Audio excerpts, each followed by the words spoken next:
Hi guys, my name is Urjan. I'm a co-founder at Knowlify, and I'm here to talk to you about how we're revolutionizing the way students learn. So first things first, I want you guys to meet my friend Jason. He's pretty smart. Currently, he's studying machine learning, but honestly, he can't understand what's going on. He doesn't want to look at YouTube videos from 2008, and Khan Academy doesn't really cover the type of topics that he wants to learn. And Jason isn't alone. 73% of students struggle in structuring their learning, and 78% of students excel with personalized learning. And this personalized learning directly contributes to a 1.2% increase in GPA. And this 1.2% increase in GPA directly correlates to a 36% increased boost in income as a new grad. And this leads to our solution. Yeah, so our solution is Knowlify. Knowlify is a platform that transforms boring textbooks into interactive, video-based lectures.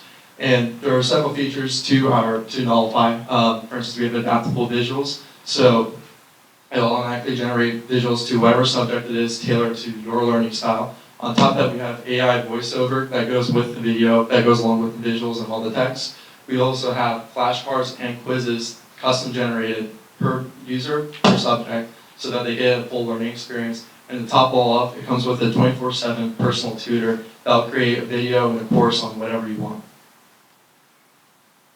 So you might be wondering how Knowlify works and the secret sauce behind it.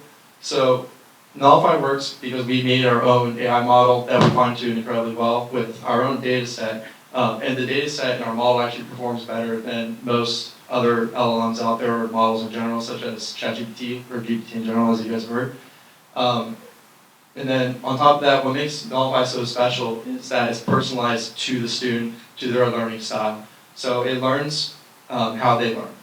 And we know this firsthand, and we know that something like this is necessary and useful because obviously we're students ourselves. We took a statistics class together. That's actually how we met. And we were learning these complex subjects, and we wanted a tool to break down these complex subjects into something bite-sized, something that we can understand. So we went out and developed Knowlify. And on top of that too, us being students is great because we're surrounded by our user base, so we get feedback and what it's like, but B, we understand and know firsthand what these students need. So you might be wondering how we plan to generate revenue. So there are 3 different ways. So the first one is with school subscriptions, or institution subscriptions. We plan on eventually reaching out to businesses, but that's further along down the line. So schools, universities, high schools, etc. We also plan on releasing individual subscriptions, both as a freemium model and as a paid model. And then to wrap it up, we also plan on releasing, or not releasing, but licensing it for publishers and integrating online textbooks. So how do we plan on going to market? We are going to personally host student-led sessions at UF. So this way we can kind of introduce our product and see how it can be useful for students at UF who are intended customer profile. Thank you. Our intended customer profile is students who need help with assignments, students who are studying for exams and other tests. And how do we plan for the students to pay for this? We plan to release subscription models for students to get access to a study platform when students need it the most, during exam season. And where do we plan on promoting this? Where you can find most Gen Z users. Take off.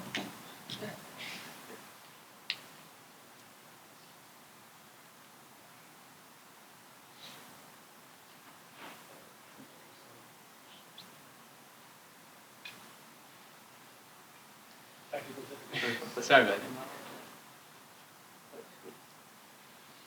Market analysis. So who are competitors and how do we plan on beating them? So we have a few competitors that are somewhat like us, like ChatGPT, Imagineit, MathGPT, and Quizlet.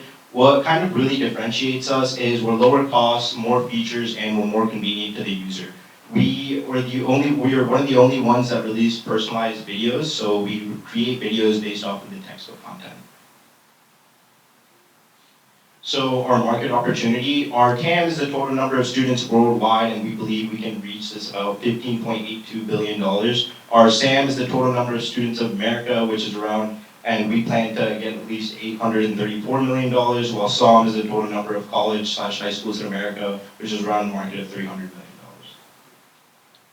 Can you guys hear me? Yeah. Okay, so let's talk about our financials. Our current playbook takes us to $5 million in revenue within 3 years. This was calculated with market projections and understanding how our business model fits consumer needs. Additionally, we have gross margins of 68%.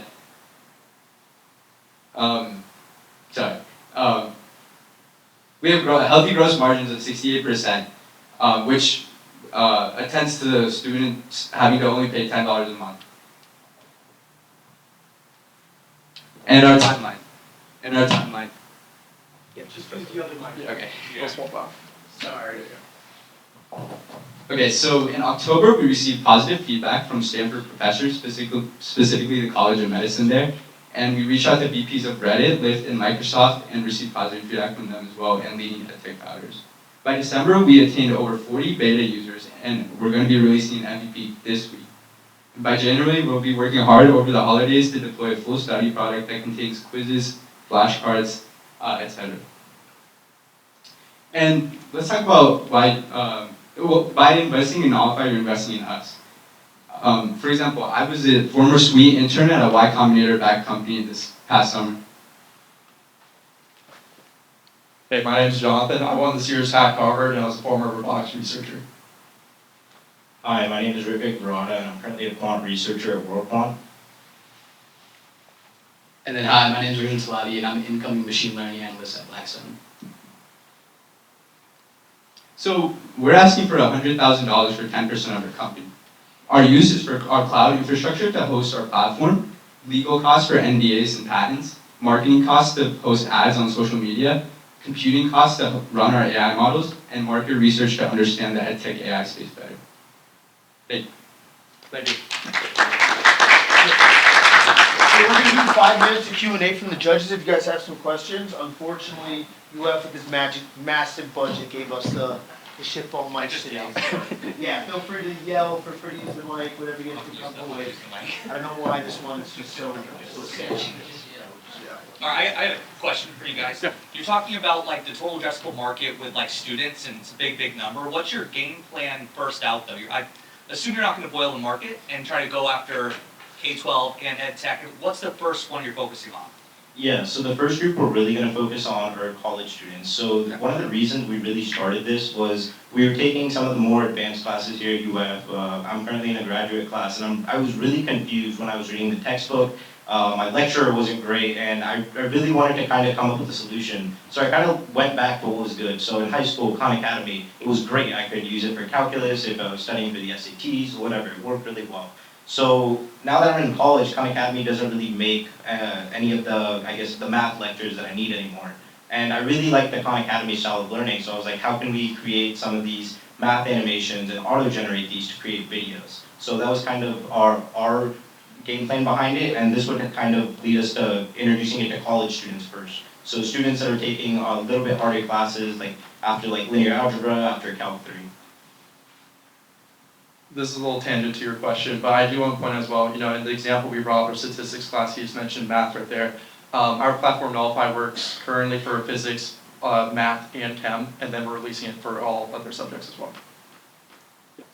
So you're asking them to put in the PDF or put in the knowledge base, and then you're evaluating that, and then you're building videos off of that content, correct?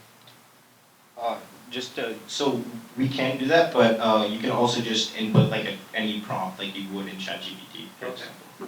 And so I guess my question is around the cost of those videos. I saw your variable costs and your fixed costs. Now these are created from somebody that's on your team, or you're outsourcing that, and then so like, just talk to me a little bit about the cost of creating a video. As for the cost, I can give that over to Arjun Ratham, but in terms of how we're generating them, they're generated in under a minute using our own models. Okay, so this is an auto-generated video. Yeah. Okay, great.